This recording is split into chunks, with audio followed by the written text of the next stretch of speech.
Okay,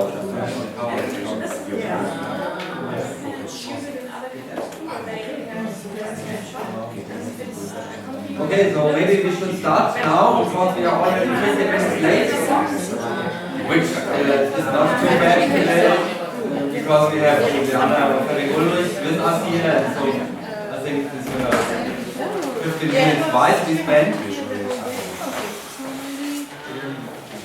We don't know if she's coming. So we have everybody who's interested in No, you can come and see. our roundtable now is here, and we start then. First of all, I'm not thanking for being invited because I did the invitations, at least partly, but it's a great and big pleasure for me to have you all here. It was a little bit of adventure the last 2 days getting you all here, but as far as I know, 99% of people who should be here are already here. Lars Nielsen from the European Committee will join us later tonight. He will arrive 17:30 at the Hauptbahnhof and will be driven here. So, welcome to our roundtable. Claudia Bremer. Those who remember last year in Valencia, she already gave us the pleasure of joining the roundtable, and Roland was there last year already, and me also. So this roundtable today is a little bit different. We will not focus on a single topic. We have more or less 2 topics, and one of the topics, this is the topic which will be discussed, which will be presented to you by Roland, is Industry 4.0 and labor markets. So this is a perfect complement to things we already talked today. We already talked today about 3D printing, which is a little bit connected to Industry 4.0. 4.0 is German and 3D printing is international. And Claudia will give us some information, I would say, about the history of e-learning, with a special focus on also Ulrich Ritter, who has done e-learning and support and all those things for the last 20 years. And this is also the topic of our roundtable. We call it e-change. If you look back into the history, I think, and Roland agreed, and so this was our idea to name it e-change. The last 20 years have changed a lot. And just if we look at each other 20 years ago, the internet was in its very beginnings, at least for normal people, at least for corporate, for firms. It was widely used in the academia, in the scientific community already before this, but from my point of view, 20 years ago was the birth hour of the internet for all, and also for us as scientists. And who has no smartphone? Okay, and nowadays we are already we are always connected. We are always online.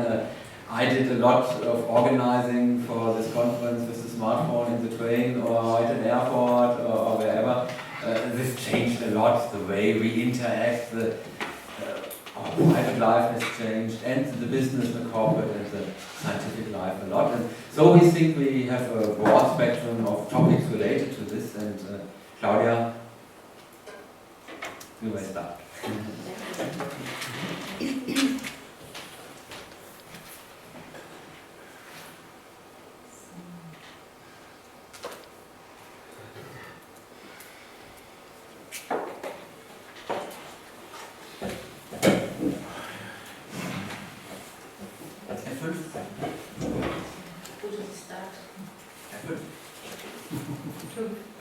Trust you? Yeah. Okay, thanks a lot. So with this, it's a short input, no long speech. I want to honor Ulrich Ritter, who I was once thought about, like, who I got my heritage from, and it's definitely him. I don't know whether all of you know, he had this professorship on economics, but especially on instruction design in economics, or staff development in economics. And looking back, he was one of the first visionaries on doing e-learning in Germany. At the time, we didn't have e-learning, and maybe there were 5 people in Germany in total who did e-learning. And he did it. And he did it in a way many people 20 years later started doing it. So the way he did it is something we do now. Not everybody's doing it, but where the trends are heading now, and that's the style he started e-learning, and I want to give you some insights into this field, like what kind of different forms it has and expressions. So what I do, I mix to honor him with this contribution and also to give you a kind of overview what's happening by looking back and looking where we are now and how it's going on and what the big topics are. I used to be a research assistant with Ulrich Ritter at the time when we started Arnoldshain, and it was a pleasure to travel around with him. At the university, somebody called us the travel agency of the university because we kept asking for money to go to Latin America and Ukraine, and it's been suspicious whether we do research at all or just he used to be a prophet in his own university, but prophets are not always heard. So I had the pleasure to later fulfill all his visions. I could start a staff development certificate at the university, which he always tried to establish, and he did it by training tutors, but at that time it was kind of, nobody wanted to be trained, not the professors. Now we have a big certificate at the University of Frankfurt, we have a whole center for that. And I started to do e-learning at the university on central level. After he left, until that time I was in the department, and then when he left the university, he called me because I was leaving to please come back and do this on a central level, what he started in the department. So that shows how much impact he had, because I thought if he's leaving and I leave too, they lose e-learning at the university, and they ask us to do it centrally. And then I could start an e-learning center, which now is the biggest e-learning center at the German university in total. Maybe 2 others have this size, but it's one of the largest e-learning centers at German universities. And he started the roots of all that. So I don't know how famous he is. I don't know whether he knows how famous he is. Maybe not for all e-learning experts. I mean, a lot of young e-learning experts, they don't know anybody who did that before, but in everybody who was in the field of staff development, everybody knows him and what he did in this field. So this is another part you maybe not know about it if you just look at his research in economics. This is the whole 2 areas he covered as well in his career. So I want to take you back to where did we start, and from where did we start and how did we get to where we are we now, and where is it heading. And I want to do this in along with discussion on the slope of emerging technologies we can apply well. And while we're in this curve, when you're not looking back, while you're stuck in the middle of it, you don't know whether this curve applies. I had that just recently. I don't know whether all of you heard of this massive open online courses. And everybody asks, is this curve like this going to be applied or not? So when you're at the beginning of it, you really don't know whether you can trust this movement. What happened with the MOOCs to shorten the result, that was a really short curve like this. But you can put it in a broader picture like this, and what I want to do, I want to apply this curve to show you the technologies which have evolved and how they have evolved. And what's going together in this field is technology, changes in instruction design, and changes in policy making and attitudes we have. So I'm trying to put that together now in a way. I hope you understand what I want to make, what point I want to make, and to show it to you. If we look at the years, this is how I perceive it in Germany. And being with Ulrich Ritter, I've been at the starting point. We've been some of the first people doing e-learning. And when I started with him, I just came back from the States. And for me, Germany was a shock coming back from the States. I never had money, I never had cash money because I was used to teller machines, which didn't exist in Germany at that time. I never had food because I was used to have supermarkets open on weekends. And in Germany they were closed on weekends, but it didn't matter, I didn't have money anyway on weekends, and we didn't have internet. We had internet just in the computer department of the university, but nowhere else. And he kind of took it and pulled it into other departments and disciplines. At that time, it was just, kind of a property of the computer science people. And he kind of, at the University in Frankfurt at least, he poured it into education, into teaching and learning. So when I started working with him, it was like 96, 97. The shift started like 95 in Germany, I guess. This is when the first people start, but I don't know of any online seminar before 95 in Germany. We did the first one, 97, and it was one of the first ones. Maybe at that point we had 4 or 5 all over Germany, and he was one of the very first online seminars. And I'm not only talking about pure online teaching and learning, I also talk about when we use technology in supporting face-to-face, so on-campus classroom teaching. That's another type of e-learning. So what we had at this time, when I look back, it's really funny, we just built web pages, and this time it was kind of a privilege to do something online because you had to know how to program or do this HTML pages, and that was kind of a special ownership. I remember I wanted to have a web page, and a system administrator of the department told me, Claudia, that's nothing for you, that's a male thing.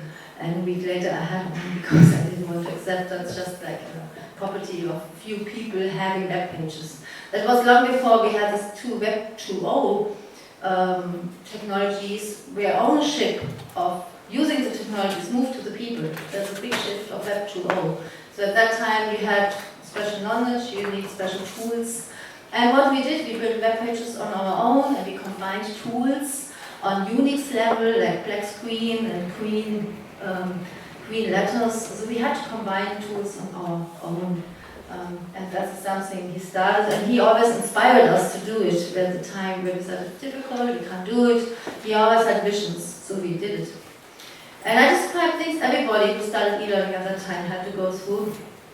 So in Frankfurt, I really found pages of that time. I don't know whether you can see it, I can show it to you on the screen, but this is one of our first web page we had to support a lecture. What we used is a bulletin board at that time, it's a forum, and we had students discussing. This was a lecture he had at the end of his career, where he had, it was like one of the first pure online seminars we had. It was at the end when he wanted to retire that he wanted to cover this topic, Alterspolitik, which is policy of the, how you call it, of the elderly, I guess, to look at economic aspects here. And he wrote a book on that topic. And what we did, that we, 1 term long, we read this book chapter-wise from week to week, with 25 people spread all over Germany. And every week we met in a synchronous event. Because what synchronous events do, they kind of pace you. So until that time, when you meet the others online, you read the chapter, because then we discussed it. And this is a concept today, for those of you who know it, would be like flipped online course, because what we call flipped course right now, or inverted classroom, is that we say, we don't want to waste this very, very valuable time we have when we meet together, either in a room or online, by lecturing, by giving a lecture. That's a waste of time. So we want to use this contact time to communicate, to discuss, to do experiments, and that's something he really, really early set up. Now this is kind of in fashion, it gets famous, and he did it like in the year 2000 already. So what we had people meeting online 1 time a week for 2 hours and having read a chapter of this book and giving them online tasks to discuss it and to understand, giving them small exercises. And we had the situation we had like 80 students in a tutorial group, it's like an exercise group on Mondays, and 5 Fridays, because they've been like working Thursday, Friday. So he questioned whether the setting makes sense, and what we did, we had a pure online tutorial groups at this face-to-face university, which was kind of a revolution at that time, that he gave up, forcing students to be in the classroom every week. And he found a group with 5 students, and at the time not everybody had internet, so it was really funny. We had all the students come together, 200 students, and everybody who got internet had to wear a crown. And then we had north, west, east of Frankfurt and middle of Frankfurt in each floor of a big building, and everybody had to form around one person with a crown, a group, and at that time we had already lecture recordings where he gave small talks to introduce a chapter of a book to stimulate the students to read. So he gave questions to ask yourself when you read a chapter. At that time nobody could receive videos via internet. So we distributed them on CD, and they had to pay like $5 we already had hours per group to pay for that CD. So it was really visionary what we had at that time. And the big problem was that he already made students handing in results. And at that time we didn't have the tools for people to hand in results which are more than like a contribution and a discussion board. So we really had to take this text and put them on the website because we wanted to have people reference to each other and comment each other and give feedback for the groups. So this was really early. If we look at the policies in Europe at that time, we had major fundings to state and federal funds. And I just come back from a big conference founded by the Federal Ministry for Education, which took place the last week in Berlin. It was a whole week, and it was called the digital turn. And now they talk about the digital turn. And we looked at these questions, and I did a study recently on around 100 universities in Germany. Universities and universities of applied science, and I asked them, why did you start e-learning? And nearly all of them started because of, at the time they got external funding. They didn't start with their own money. So external funding is a major trigger for universities to start their development. So at this time we had major funds through the state and the federal funds. And we had few local initiatives of universities who could afford it to start that. In the year 2000 around, the learning management systems came up. They've been developed in the States before, they slowly came to Germany. We always like 5-6 years behind. And we had portals where we could find things other universities had developed to share. So this was the first idea of sharing coming up. But it didn't survive this idea because we had so much funding. As soon as the funding stopped, there was like a big quake. They stopped developing the content. At this time, they mainly developed content. And the federal ministry made the thought that they didn't force universities to share the content and to produce it in a way so it could be reused and remodeled. This is what we have with open education resources today, which is a big policy thing right now, that the way you produce something, you already think that it can be adapted and reused and remixed in a way you could use it and the tools you use to produce them and distribute them. So it doesn't start, you finish this content and you distribute it. In the production, you already have to kind of install the possibility to reuse it. So the technical thing which fosters sharing that. Well, this time we had a big depression in a way, that all the content developed, all the projects done, funding ended, everything was kind of dead. And all the people who had all this knowledge at universities had to leave. So there was kind of a big crisis going on in Germany at that time, that so many people lost their jobs at the end of this big funding. This is something we right now have again in another field. We have right now big funding on quality, like the first 3 years for the study beginners, and we, along the University of Frankfurt, got 50 new positions for assistants. And as soon as this funding is going to be end, all these people are going to be on the market again. So we have problems with these big federal funds. And something came up too, is web-based trainings, which is more like just one sheet of paper online. It's a whole instructional course with learning programs. The policy learned from that big crisis we had, and they tried to install sustainability into the funding, which I never saw really working, because everybody in the application writes, yes, we want to be sustainable, but it's difficult for the policymakers to kind of ensure sustainability unless they foster the development of business models. A few programs survived, a few projects we call it in Germany Verein. Some of them survived having a Verein. But they really needed time to develop business models at the end. And I learned that they want to make more, like they didn't fund development of content anymore because they saw as soon as funding ends, content kind of is lying around, never used. And we had a big shift in the next years where now gets part of the daily use at universities. We have big shifts, especially in the way how we use it. So we use it to support on-campus learning. Everybody gets to know that we have your slides in the learning management system. Some universities come up with real blended learning sessions where you even try to track new target groups, go into continuous learning and professional programs.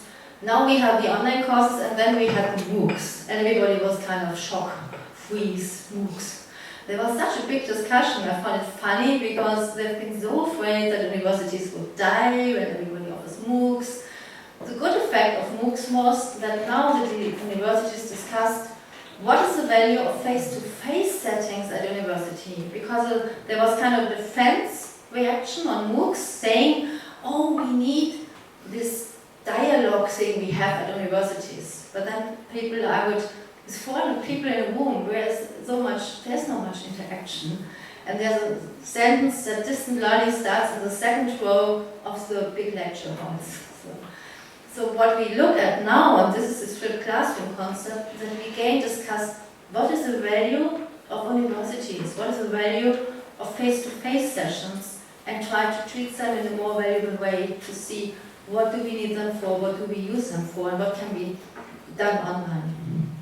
And a lot of universities, by the way, but this is a talk I gave last year, use MOOCs as entry point into continuous education. It's most honest to say it's just a marketing instrument. For universities in Eastern Europe, in Eastern Germany, for example, some of them wouldn't survive if they didn't have Asian students, because everybody moves to the west or to the big cities in Germany, and the countryside, some universities of applied science in the eastern part of Germany only survive by having many Chinese students studying engineering, otherwise they would be closed.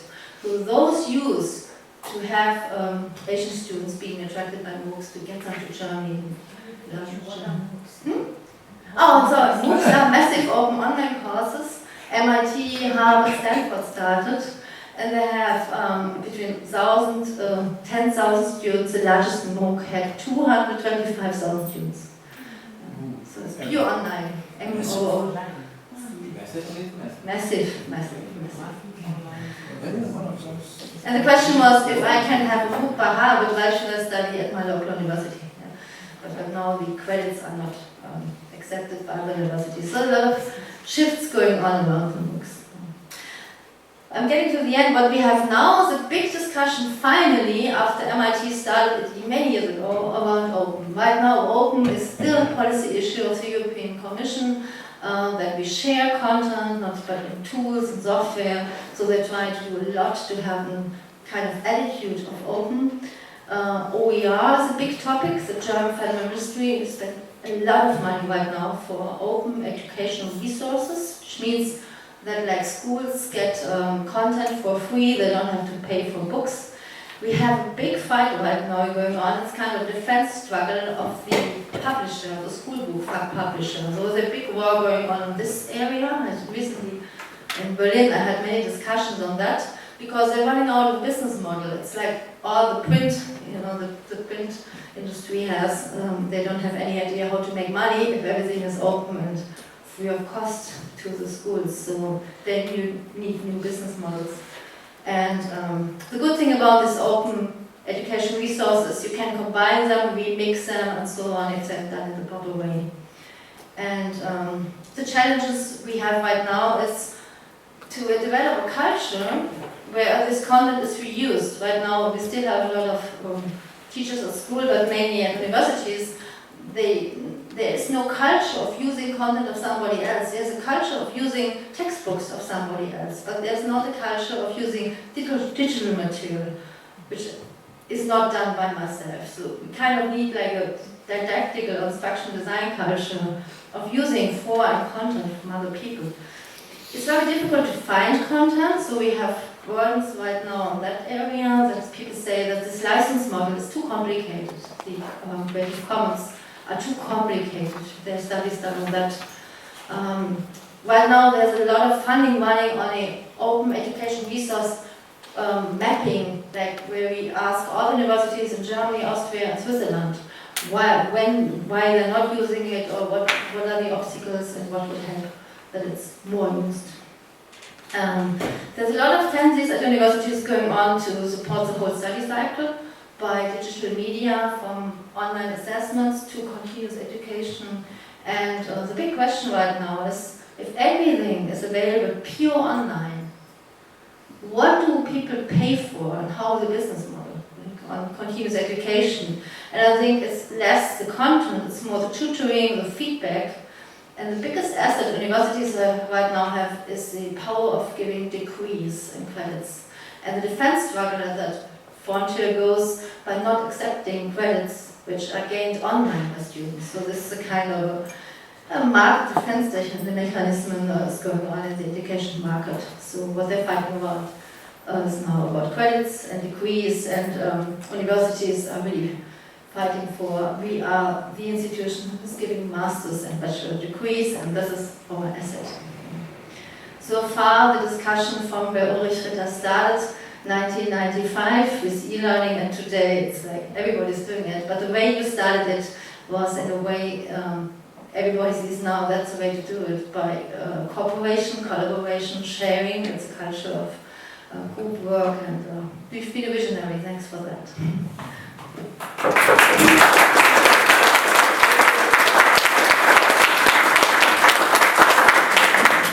Thank you, Claudia. I think we all know what MOOCs are and the history of the last 20 years. We have not been to our roundtable in Valencia. No, we did not feel too well. Okay, you would have known something about MOOCs then. Are there any questions or comments from your side? Or contradictions? No, Ulrich, you cannot contradict yourself, of course. Ulrich. I was very surprised that you are here, Claudia. I think the way we started, well, you can all see that when you work with Claudia, she is the boss. But she has a lot of power, and she was able to go along with me. We announced the class as the future of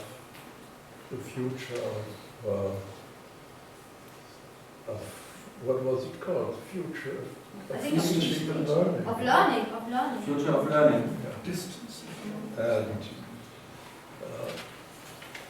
since I was always also interested in what my colleagues did, and in enlarging what I was doing, I think I was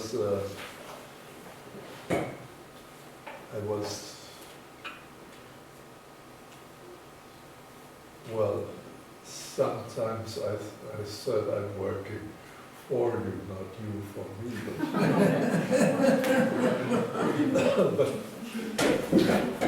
But that's how we started, was with using media, all kinds of media, like cameras and all that kind of stuff.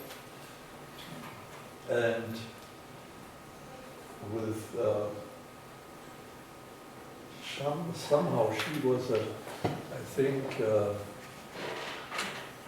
she was teaching, she was an assistant, supposedly assistant to the dean.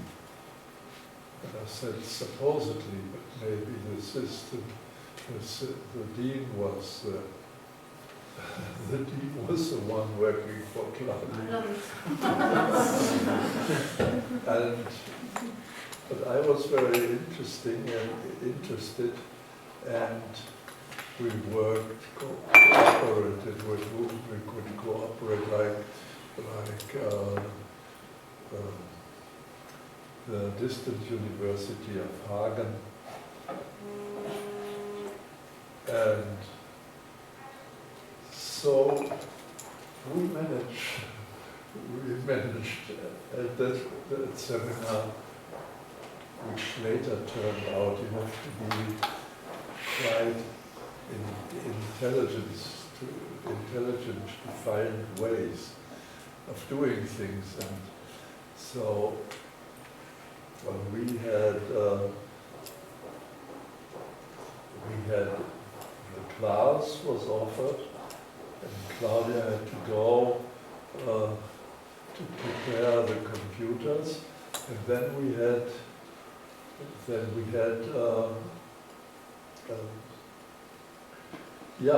groups. I got the room that we had for computer use, and we had small groups of elderly people working with the computer. So that was the history, and now it goes on. I don't know what Claudia does, but she does plenty of things. I can tell you. You can have you listen to her now, you can have some idea of what it is. I know this was only the beginning, but of course I found it fascinating, and then we had elderly people work in groups, and they of course said, why should we do this? We can talk to each other like that. I mean, why should we do computer groups? And then we had to say, yes, you can do computer groups when you are working with computers, but I had at that time some colleagues, Gehrig was for instance, one of them who were happy to have the computers of our faculty used.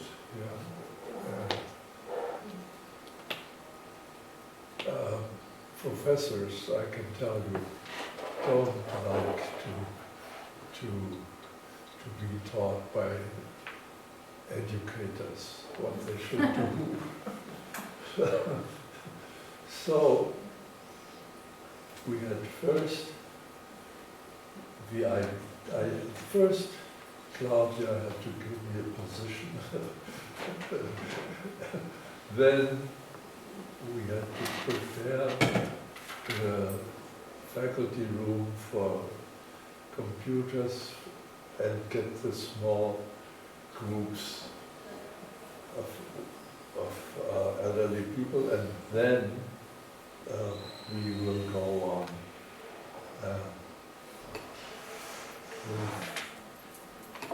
then we will go on. Okay, thanks Ulrich. Yeah.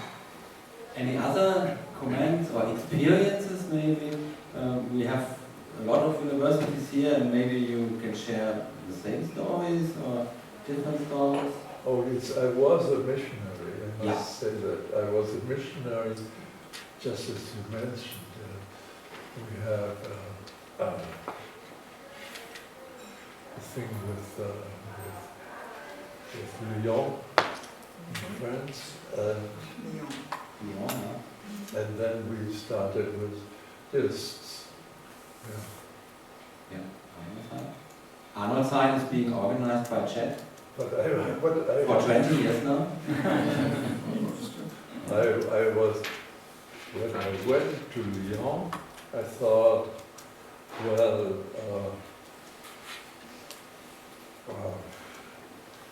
it's ridiculous that the University of Lyon should not have computer instruction.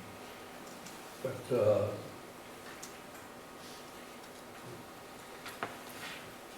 I talked about the computer university, and yes, that was, I think, the last that we cooperated directly, or that you cooperated with me. No, Brisbane. I remember Brisbane in Australia. I had to give a talk and to see what Claudia is like. I was down there with my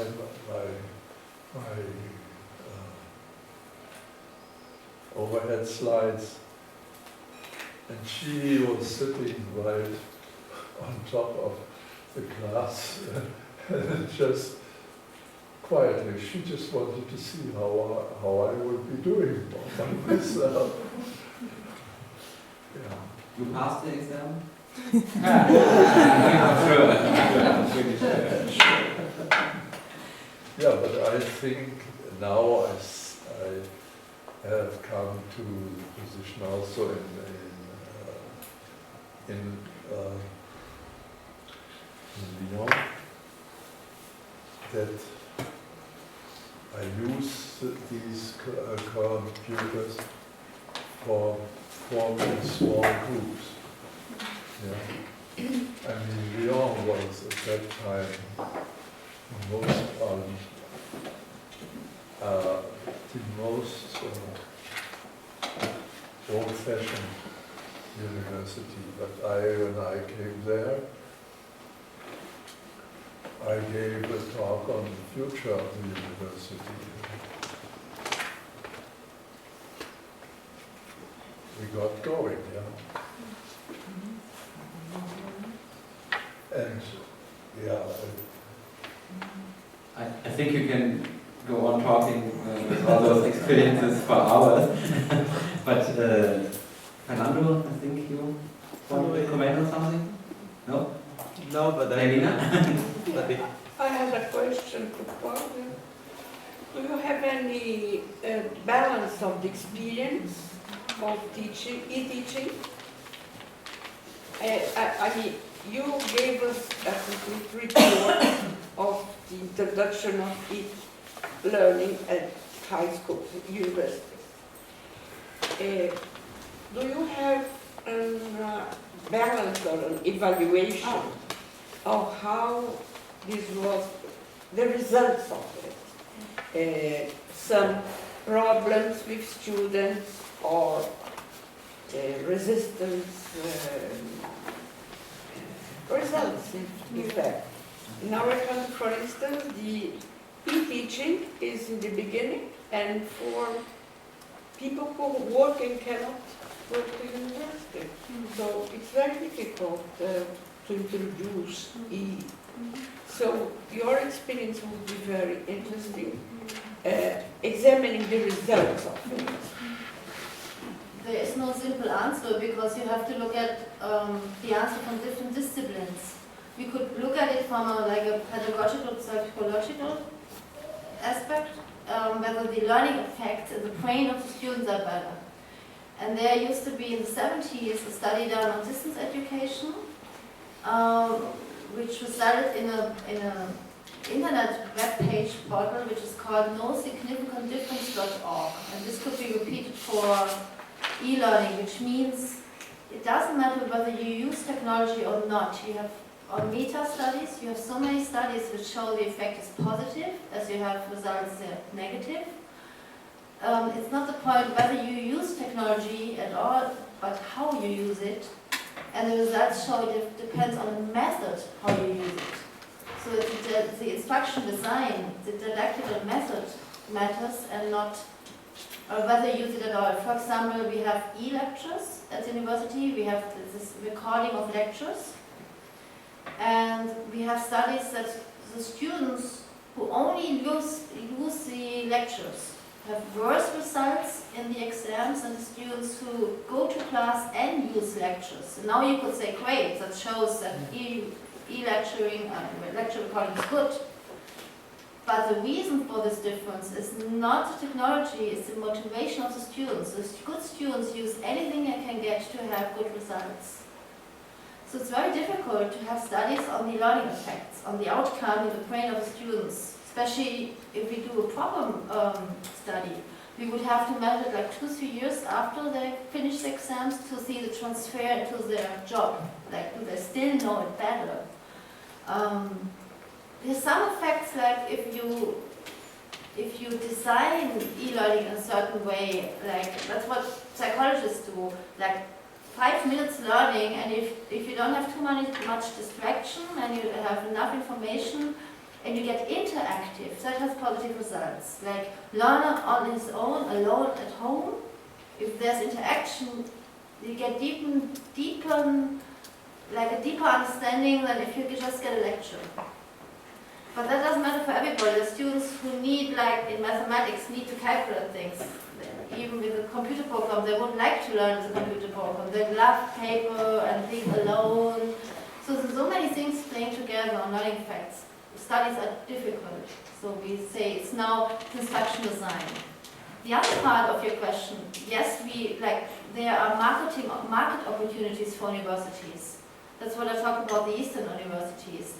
There is a chance to enter into continuous education, especially for small educational institutions, whether they're universities or not. There's a chance to attract target groups they couldn't approach without e-learning. So this is the point you mentioned. So yeah, there are positive effects if they're used properly. But this is more a market or marketing discussion, and the other one is psychology discussion. So we have different disciplines, different answers. I hope that answers you. Thank you. Okay, any other questions, comments? If not, then thank you. Maybe I add a little something for Peru, because in Peru I had actually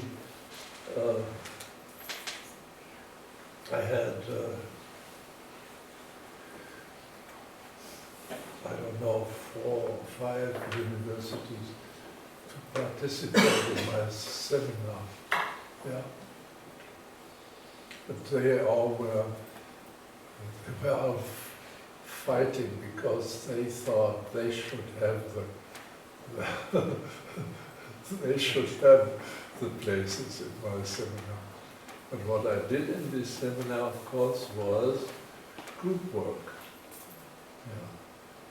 And my thesis I wrote on was el cooperativismo en el Perú de las indígenas. So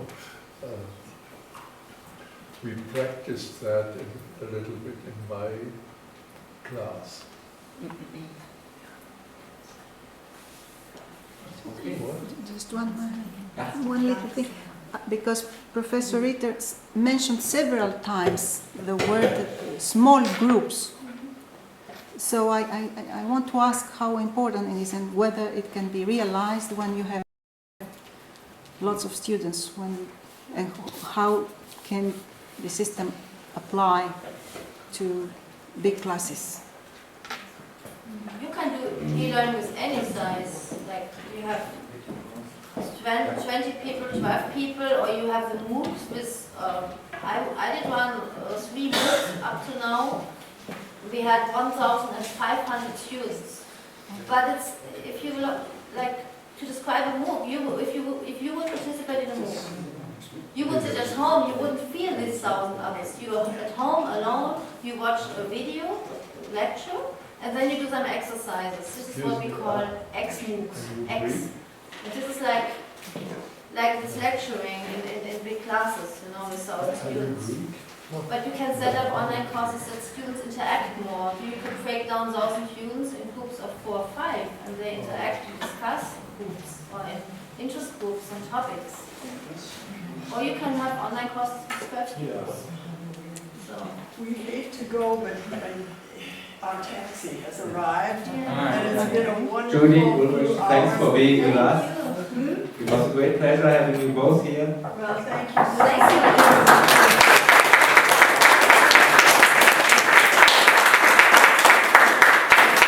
a lot. Both of us, and you can believe me, we'll be thinking about it quite a bit.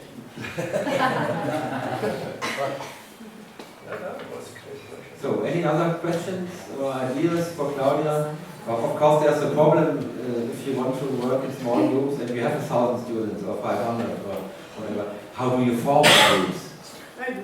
Sorry, she's two. Sorry? Are you still one, Sarah? No. No? Can I make my question, so? Yeah. Okay, I was wondering, you mentioned a battle between the university and the editors. And I was wondering, because this battle was already fought between in the music industry. Yeah. So how do you compare things if it's possible, Yeah. of course? We have another battle which is still started earlier and still running. It's not on educational material, it's on publishing, research results. And there we have for at least 20 years a study states that the researchers saying, if we have publicly financed research, why do university researchers sell it to publishers? So other researchers have to pay $35 for one article, which is publicly funded research. And this is battles going on with publishers like Elsevier, who already, they also dominate the H index. You know the index? The especially computer scientists and natural scientists live on by getting like their reputation. This is dominated by a group of American journals, and they define how this index is calculated. So this is kind of the same battle, and last Thursday there was Quadriga debate in Berlin, and it was exactly this discussion. And there's a group of researchers saying we should shape our own channels of publishing. And I started a year ago a group of researchers. We started like an online open access journal. And all we need the publishers for is marketing, distribution, and getting into the index. But I mean, what's happening is we do the reviews, we write the papers, and we do the reviews. I mean, the researchers. So, and the publisher makes the money. So this is kind of funny what universities are doing. You know, they do the work and get the money. The money is done by the publishers. So there's a big debate right now. What is the surplus publishers give us, which we're willing to pay for? And this is not, I don't see any final solution to that yet. What I see is that right now I'm in another group that we move away from one publisher. With a threat, we can do it all without you. If you don't offer us the service we want. So the market power shifts right now because of the issue of openness. So the war is going on in the open access frontier. And now it's going over to the educational material, but it's still going on in the research field. I don't have an answer yet. It's more like right now, it's a bargaining going on, you know, but the old market powers are broken and there's a shift going on. How would be the peer system review if anyway the publishers will? It's like it's now. It's just that you as a professor at university would play the role of publisher. So what we have to look at is what are the exact services the publisher is doing. And you can list them. It would be like making the journal famous, have it online, put it into the index, Continue to be blind? It will continue to be blind? Peer review? Yeah, you can be blind. We try to have an open review journal because we wanted to do research on it, and what happened, it didn't work because of a mechanism in the review field and in the academic field. Young researchers don't want to review publicly, being afraid that could hurt their career. And we just wanted to try to see whether this happens, and yes, it did happen. So we didn't find reviewers for open review. Yeah. So we closed the magazine. It was more like we wanted to do an experiment, and we failed, which is an important result. And this is a global discussion, or this discussion is just No, it's a big discussion. It's a global, especially starting in the States. where researchers came up and say publicly funded research cannot be hidden by publishers or made expensive for other researchers. What's happening, one last sentence, I give over to Roland. What's happening right now in some fields, that results, until they're published, they need 2 years. In the computer science, that's too long. So what they need the results much faster available, especially in natural science, because when it's finally published and accessible, even if people will pay, its time is over. So what the researchers complain about is a waste of time, and we want to kind of speed up with research. So this is why a lot of people just publish it on their webpage, but then you don't have your reputation because you don't have it in your index. So this is a whole game which is right now played on. The question is, how can we publish things with or without publishers, but faster, and still have reputation to get jobs in universities by our index? So this is a big question. And this is not solved yet. And this is a worldwide debate. Thank you. Okay, thanks, Basilia. Roland, you have some remarks, or you want to start? No, I can make it here. Okay. Then now the second part, the second topic we want to include in our roundtable, and it's a little bit more of an outlook. It's not In a minute. Industry 4.0 and labor markets. Working? Okay, Claudia, maybe you have also some talents to fix the presentation on the computer. What you mentioned, that's a real problem, because if you need reviewers, then the reviewers need time for reviewing. And normally you say, I know in economics it's not so terrible. In physical sciences, you don't believe what they are bringing if it's a new thing. So there must be some time to look over and to get, how do you say, that it puts down to earth what you are telling me. And so if you look at economics, it can be quicker for publishing. If you reviewer for the journal, you must do it in 3 months. Yeah? So you are asked, can you do it in 3 months? So if not, please tell us. So it's 3 months. So if you say you have 2, maybe it's 4 months. But that's only that we say, okay, let's have a look at the data, what he uses, and look at that and that and that. So it's easier to do that, but in natural science, I believe that you must be careful, and that takes time. Medicine as well. Medicine. Yeah, Okay.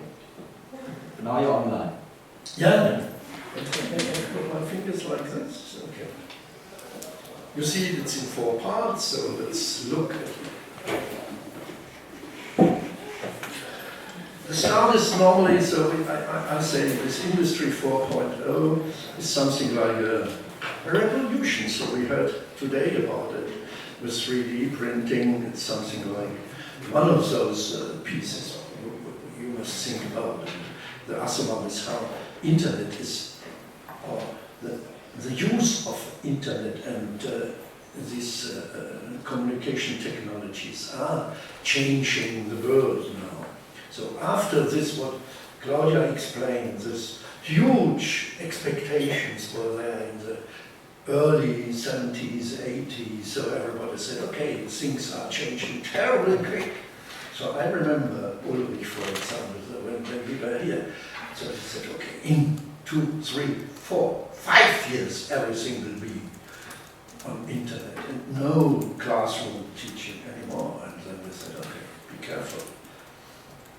It may be not so quick as you think, so what will happen? And that's what really happened. And, okay, let me start with David Landers, the Unbound Prometheus, 1969.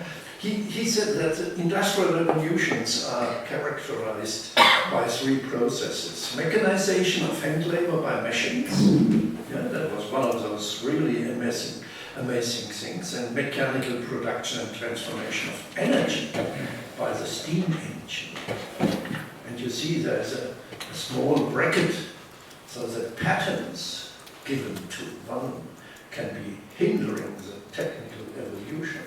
So, because Watts was fighting against everybody who wanted to better his machine.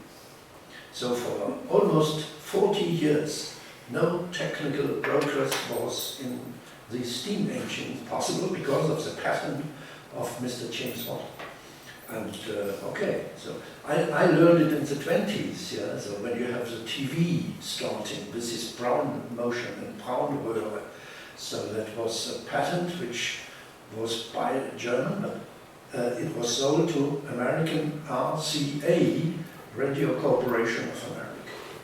And they hindered technical evolution for 20 years.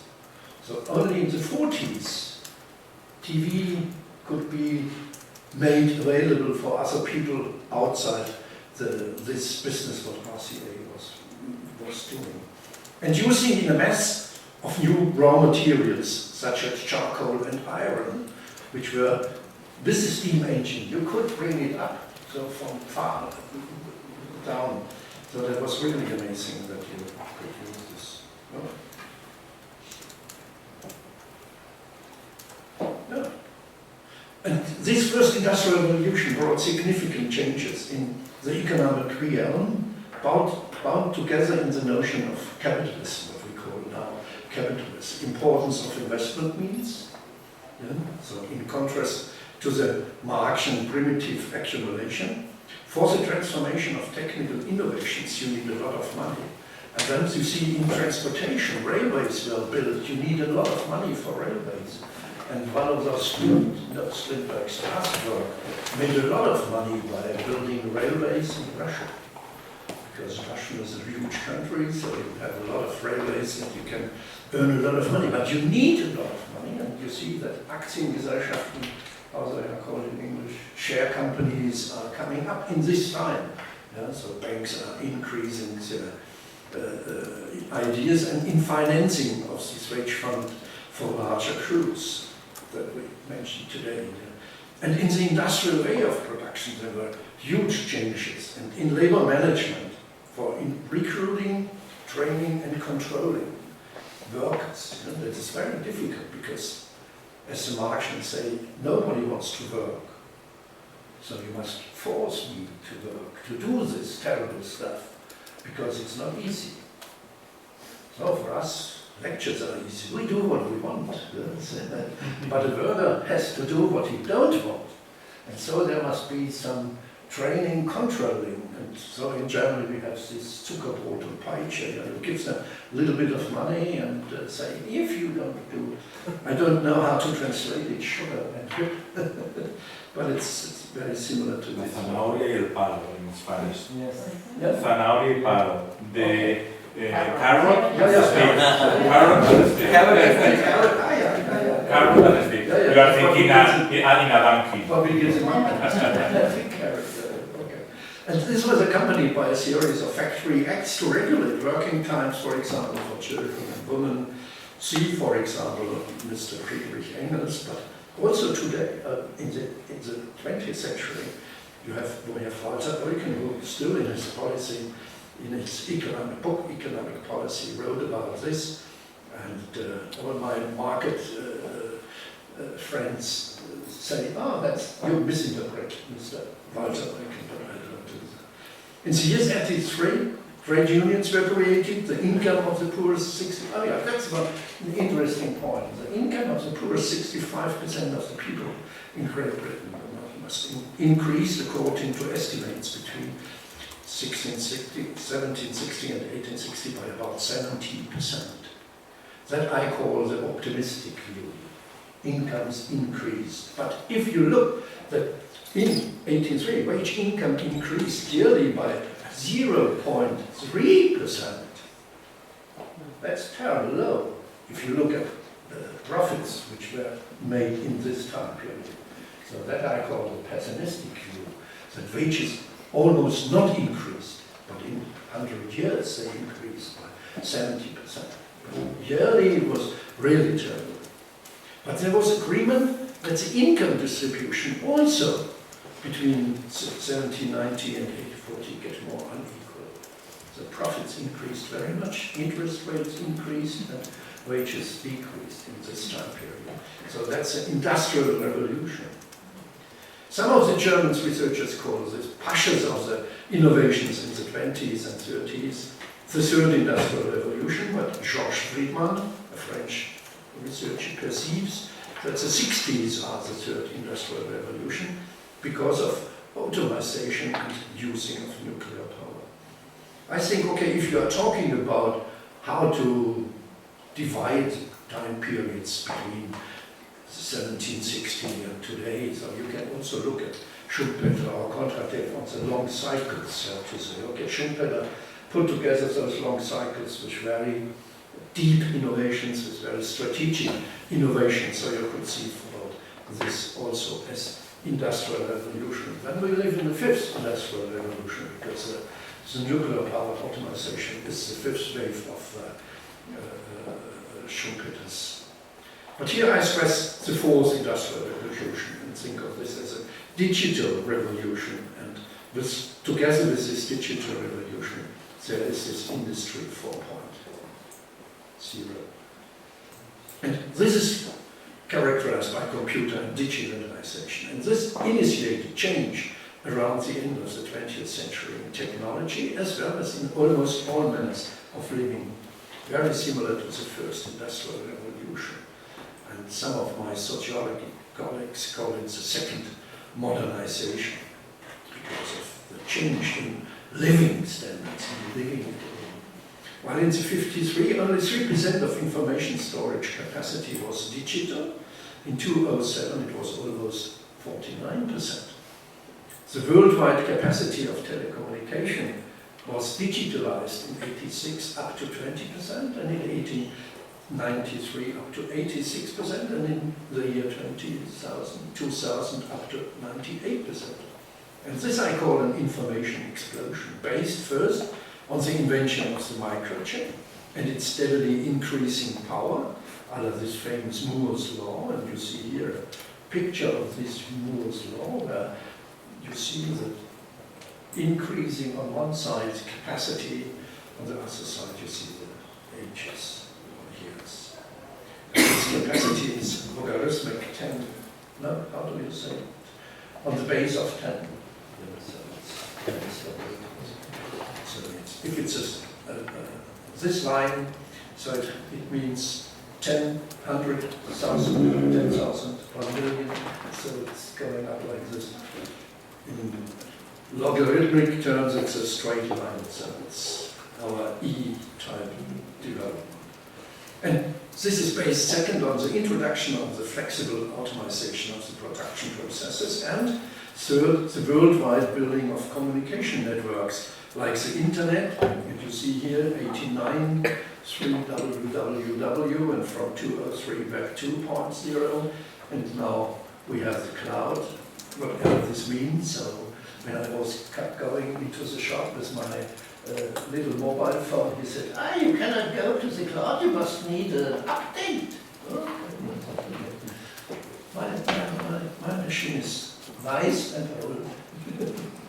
Okay, hence at the beginning we have the computer in the years 40, 50, and with the internet starts this information age. And there's a discussion I don't mention here about the productivity effects of this. And some of the American colleagues say, okay, the productivity effects of computers and automation was in the 70s, and now it's gone. So, but okay. It might be that productivity is gone, but the concept of Industry 4.0 describes the interconnectedness between the virtual world of computers with the physical world of industrial production. Vernetzung der virtuellen Computerwelt, I try to translate this. Production system regulates themselves now autonomously with far-reaching consequences for ways of work and labor organization, as well in the operative and indirect field, and even in the management level. There is a man-machine intersection. Operative work level, for example, it's a substitution of simple repetitive activities and a trend to dequalifying work, but also a qualification revalorization, that some of our qualities or qualifications are getting more worse than before. Maybe this is something which is also related to our universities. And there is, in this is a hierarchical dimension, a transfer of planning and regulating functions downwards, decentralization drive and flat organizations, yeah, so that you say, okay, you don't need, as in old hierarchical system, for every 7 workers you need an overboy. So okay, you have a flat organization, and this flat organization organizes itself, so it's easier. And removing of activities and enlarged new planning activities which are going down maybe to the lower level of management. And there's maybe alternative organizations of labor. One I call the polarized form, that simple activities besides enlargement of highly qualified experts, yeah, so highly qualified experts, and on the other side, poor, simple labor. Division of labor might be one of these. And there might be also the cluster organization, a loose network of equally entitled experts working together as a collective. They share what they have. Okay, but there are a lot of problems behind I don't touch. Limits of firms will be pervious, so it's open sources, so there might be entering experts from outside, external project management. You call people for some tasks and say, okay, that's what I had to do. That might change the limits of the firms. And there will also be a shift of entrepreneurial risks to the employees and workers in different forms of self-employment, we call it in Germany. So you are responsible also for your own wage. Okay. And for your old age pension system, that's the most difficult thing to do. Let me come to resumes. As with the first industrial revolution, we can distinguish optimists and pessimists. Like we did it in the morning when Ricky was asking the labor market consequences of 3D printing. Okay. On the one hand, those who suppose that workers losing their job because of technological progress can easily find new jobs in these industries which produce this technical progress, or with new industries which are coming up because of this new 3D printing, new technologies. There will be a new industry of programmers and of people who do that. And on the other hand, those who think of the necessity of the marching reserve army, which might be even increasing. So you don't know whether this technological progress rises unemployment. Maybe. So, but most of the economic colleagues normally are optimists. Because we said we got through the first industrial revolution to the second, third. Why we should buzz about the fourth industrial revolution? Demand and supply will do it. Already in the 70s, some spoke of the end of labor. I have wonderful old papers of the 70s of Weizsäcker, of Dahrendorf, and they were speaking about the end of work. Okay, but we don't have this. And also today, Jeremy Rifkin, it's a German edition of a book who published in the 1996, I think, The End of Work, but now the German edition comes up in 2004, and it's called The End of Work, also Ende der Arbeit, and His Future. Und ihre Zukunft. Life after death. Yeah, sure. Resume. There is at the end a significant skill premium which can be explained mainly by the acceleration of the diffusion of new technologies and learning by doing, as well as the intersectoral mobility. And what we must tell our students is that they can reap up this skill premium as they go through universities. Thanks for your politeness.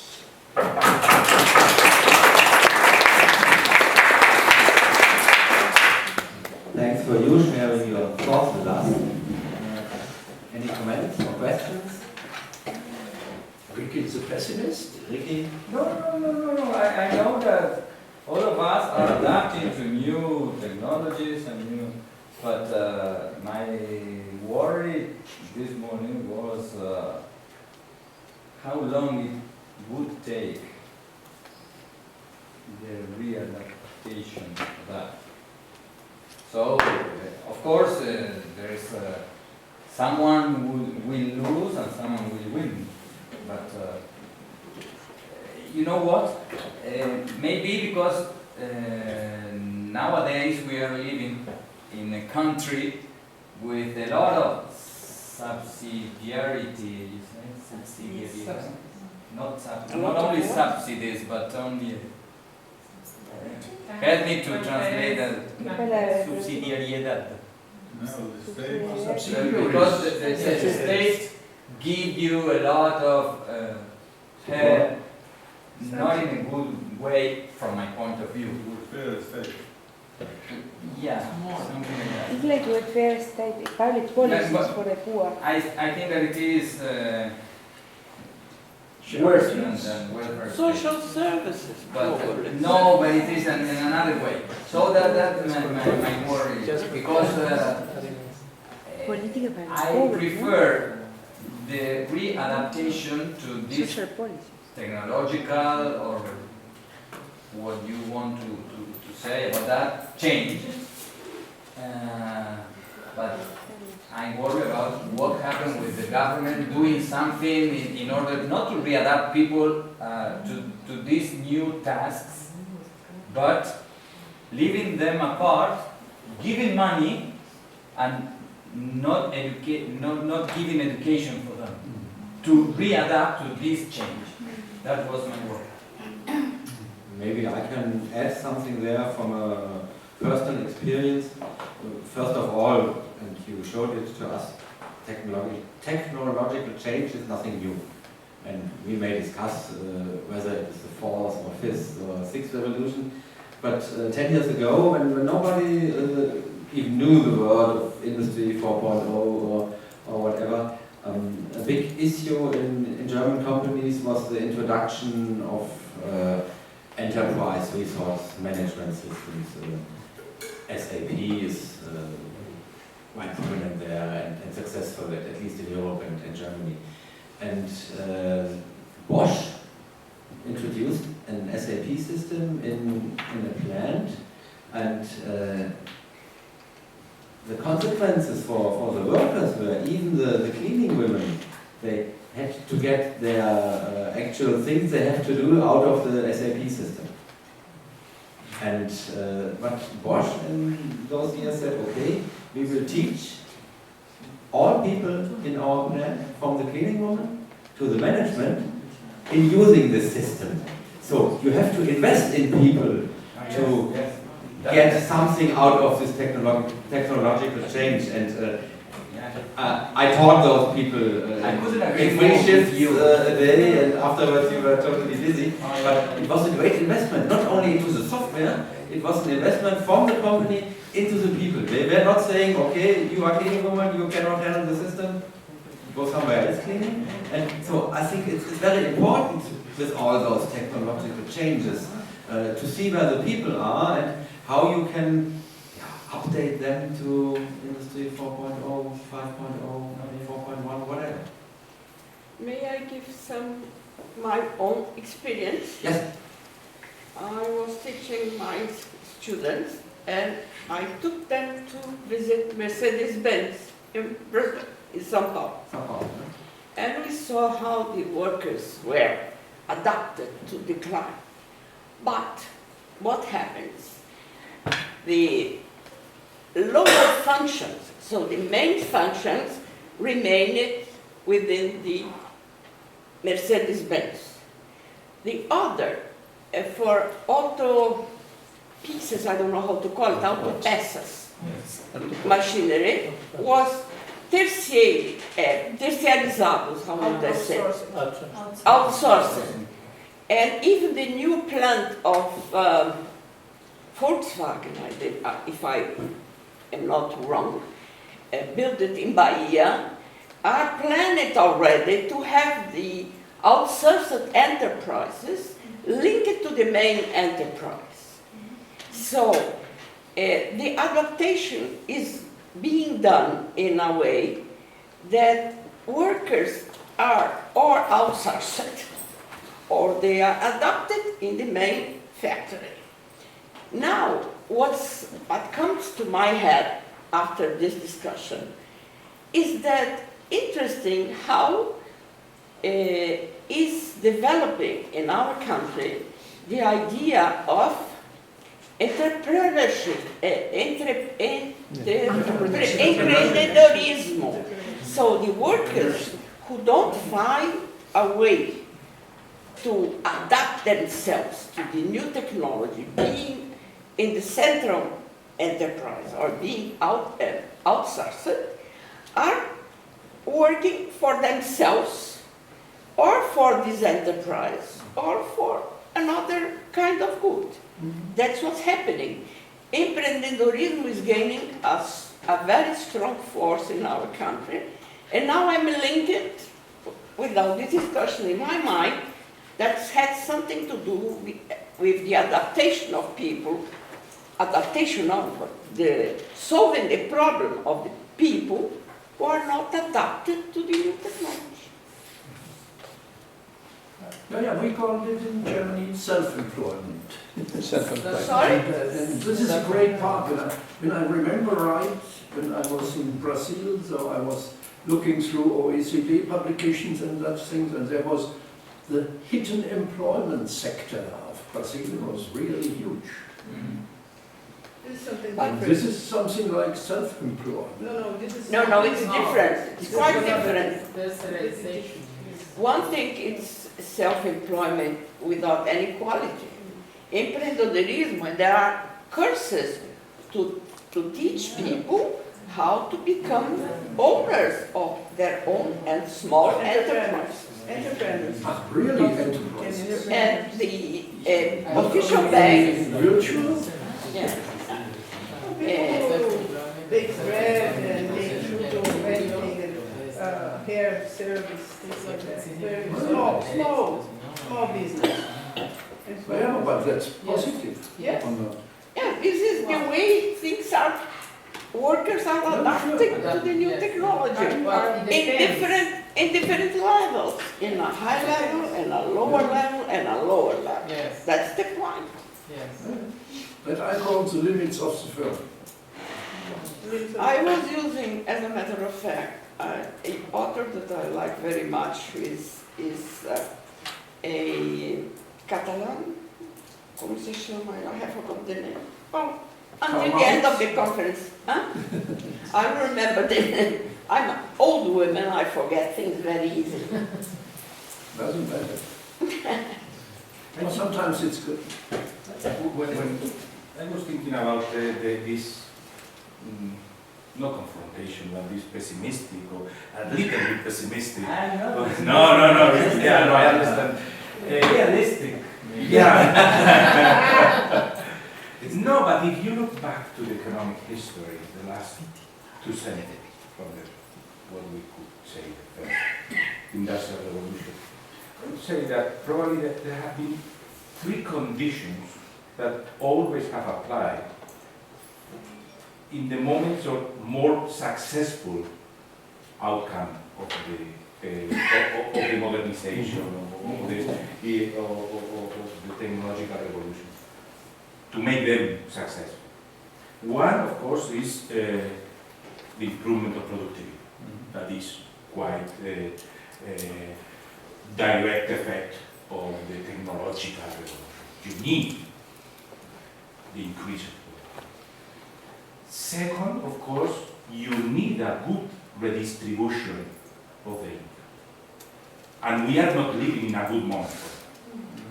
The good days were the 60s, 70s? and 70s, and probably politically and sociologically associated with this kind of social contract. That I'm thinking more in one country more than another, but well, more in Europe and States, but we can think in a more global way with all the problems of the relation with the world. And third, you need all these processes, these successful processes, making the the technological revolution perform well, is the education. Because the education is a condition to make effective the increase in productivity, but also the social and political reason to make redistribution if you don't want to fall in a kind of a subsidized society. Because education and capital investment in human capital is what makes from a, let's say, free market approach or market approach to pay more to people. And then your objective is not leaving any group of population outside this process. Of course, you need also afterwards to study the dynamics of that, because this is just a statical approach, and then that dynamics, we know that is what really makes difficult in economy to make things work. But at the end, you need these three conditions. And always, if we look back at the last 2 centuries, in the best moments for the society in general, the Western countries more, but in general, as always, the three conditions have applied at the same time. If one of them falls, they were behind each other. So you see, the productivity came in with water power, steam engines, but income didn't increase as it should be. It came only in the and when it arrives, when it makes it came 50 years too later. Yeah. Because of that, when you don't have the three ones, then you have this kind of shortcuts, you have this kind of imbalances, and the good times is when the three things have happened together. Of course, the productivity is the first thing that comes, because the technological new discoveries makes productivity. But if the productivity and the result of the productivity are taken only by few people, then something is wrong. And then in this moment we have this lack of, I would say, one leg is clear, the redistribution with this new approach, and that I thought that the crisis would solve a little bit, but not really. And the education, because in one country more than the others, we are leaving big parts of the population outside, and this is very dangerous. This is very dangerous because together with that will be a problem of redistribution. And you see, I agree with you. I hope that we will be able to put together the three conditions. If not, we will have problems. And you know what? Because that people left aside can be captured by people in power. Populism. Which is populism. And you know a lot about populism. Yes, even in Europe, and I see both of you. Greece and Spain. Well, this is the result of probably this behavior of having broken the social contract of the 60s and 70s. Don't put the blame just only in the populist or in this kind of political approaches. Look for the blame, or put the blame also to the people that perhaps from a very Marxist approach, but in this sense I think is completely correct.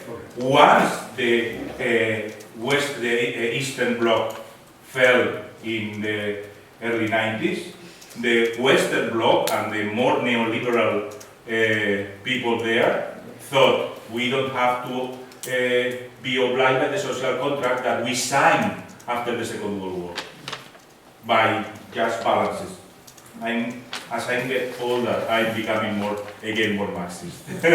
So imagine if Spain and Greece feel worried about that. Try to think about an Argentinian. Yeah, sure. Well, but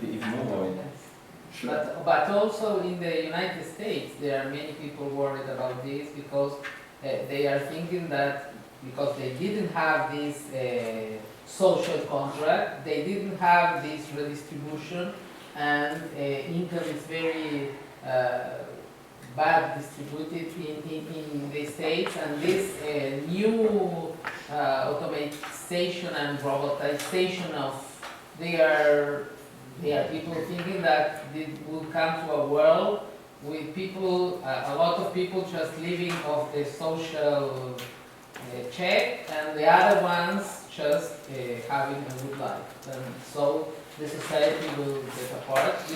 We have a very recent example yesterday or before yesterday in UK, the Labour Party. Curtis Corbyn, the man, is in UK. My God, that is they are more traditional and more conservative in general, not only the Tories. And why is obtaining 60% of in the Labour Party, Corbyn, with a speech that is remember the 60s. Why? Because the society is fed up with the behavior of the city chaps, and that's it. But what? I remember the name. It's Manuel Castells. Manuel Castells. Manuel Castells. He's a sociologist, economist. If you believe in interviews of people, which is dangerous, and in America, more and more people don't believe on the American dream. Yes. And that's one of the great problems for the Americans. If you don't believe in the American dream, that everybody can get president of the United States, if you don't believe in that, that's changing. And for Great Britain, it's Blair's dream didn't realize. Yeah? Okay. One remark more is that the trade unions in this situation are losing their power completely. Though in this modern, innovative enterprises, there are committees of workers who make collective bargaining with the management of these enterprises. These are decentralized trade unions, though these people from the central unions at the factories, at the enterprises, are linked to central trade unions. But no influence of central trade unions who have lost out absolutely that force. Yeah, but that has a lot to do with changing labor organization in the firm. And in Germany, it has a lot to do with our Eastern part. Because they didn't want to have these strong trade unions, because they didn't believe in these strong trade unions, which you need for. But that depends on the country, because, for example, in Uruguay, we are just gaining, trade unions are very, very powerful nowadays, and because the West... In soybean production? No, but they are not workers. That's to say that. No, so if you look at the trade union of the Eisenbahn, very strong, but that's a small group. No, but they are gaining... Not representative as you have in former times, IG Metall. 70% of the workers in metal industry were organized. In UK, the trade unions in UK, my God, the power of stopping the country in the 60s, 70s is gone. Your three things come together. Yeah? So in the 70s of the 19th century, trade unions, we have had mass education, school opening for everybody. Even girls could go to university. Such things, terrible stuff. And then, okay, in the 80s, 90s, capitalists were happy. There was no model contra model. No enemy. We deregulated everything, and now we have the results. But technical progress was coming with this deregulation. And now we maybe have these social problems. Yeah, society is not a Okay, topic. sorry. Claudia was first. Okay. So, not the last. I have two questions and a comment. One of what you said when you talked about, yeah, at the beginning, it's a long time ago. You mentioned that these people working in this automobile industries, where they are the subcontractors, which are delivering parts, is common. When people drop out because they can't adapt to the technological change, one question I have, and another one for you. Do you really think these are the people, the ones who cannot adapt to technological change? These people can be turned into entrepreneurs? I was just thinking about, is this a group of people we can suddenly make innovative when they just before didn't manage to handle technological change? You know, I think that's kind of a contradiction. To think these people can adapt and yeah. There is a gap on time. When I mentioned imprendedorismo, entrepreneurship, I didn't link it to the mission or the people who left the enterprise because they were not adapted. The problem is not they were not adapted, but with the new technology they are not necessary anymore. It's another kind of reasoning. So they are not necessary anymore. The enterprise organized outsourcing and people try to get jobs and getting jobs, be entrepreneur or getting jobs at a worker. But then they often have like low income. And the question on you when you mentioned the social system, social welfare system, isn't it at the end like an act of balance between giving enough social welfare so we don't cut the social contract, but not giving too much in order not to have incentives to change, adapt to change? This is really like a small pass on having the proper incentives. And because you kept talking about the education system, a problem I see in Germany, that we do not have the proper educational institutions to answer to that problem. And this is about the community colleges play in the US, like they're on a lower level than the academic universities, but on a higher level than like what Germany would be Volkshochschule. And now we have a lot of people who would need like professional training after leaving jobs, or especially migrants coming in. But we either have the university system as a public education system, or courses you have to pay for. And there's a really big role the community colleges play in the US, and this is kind of a level of education system we kind of are missing in Germany right now. I see that when now the migrants come in, we really think who is the one, which is the institution who can train them, and now the state puts a lot of burden on the universities. You have to do it. You have to be open access. You have to get them in, and the universities are not really willing to do that. You know, they don't want to have so many people, or they're not prepared to do it. So. Yeah, like Frankfurt wouldn't want to have that role, but others would. Weiter?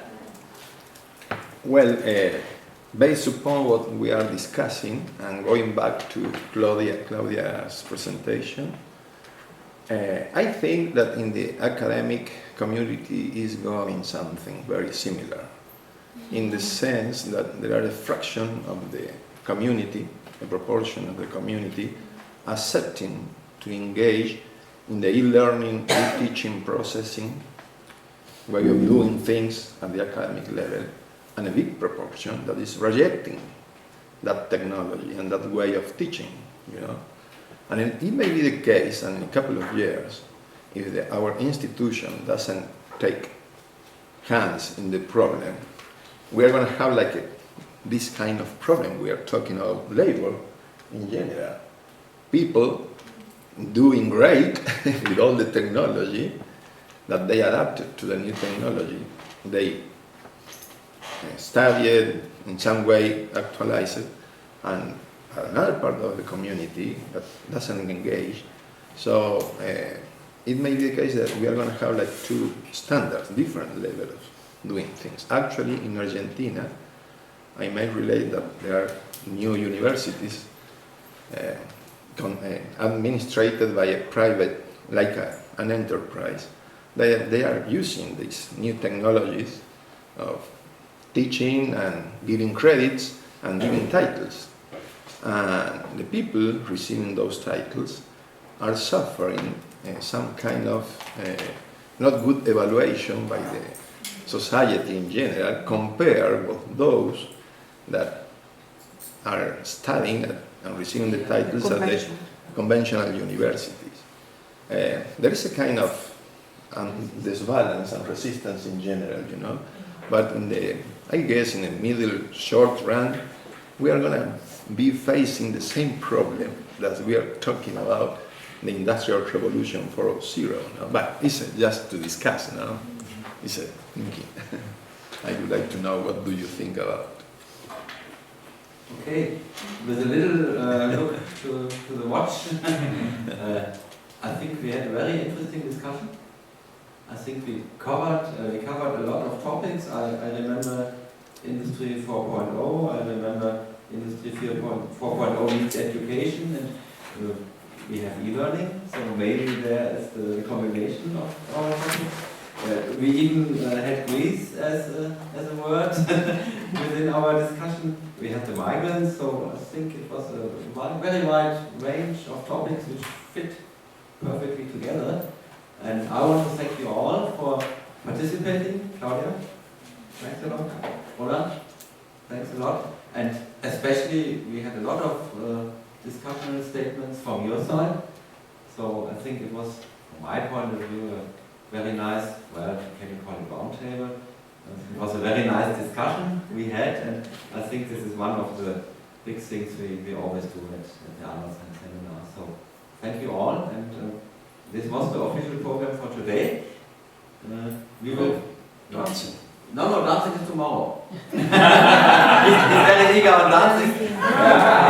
This is the official end for today.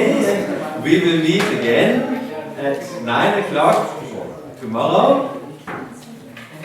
I had something related earlier, just only 2 words to the factors that Celestino mentioned about productivity, about the role of intangible assets. Yeah. Because in this innovative era and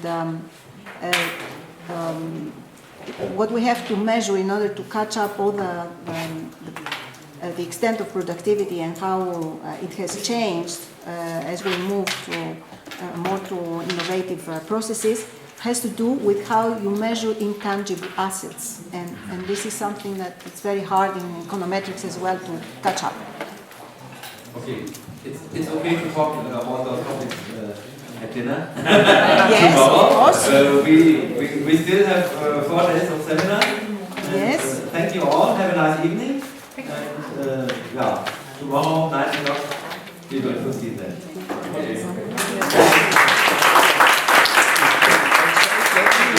Okay.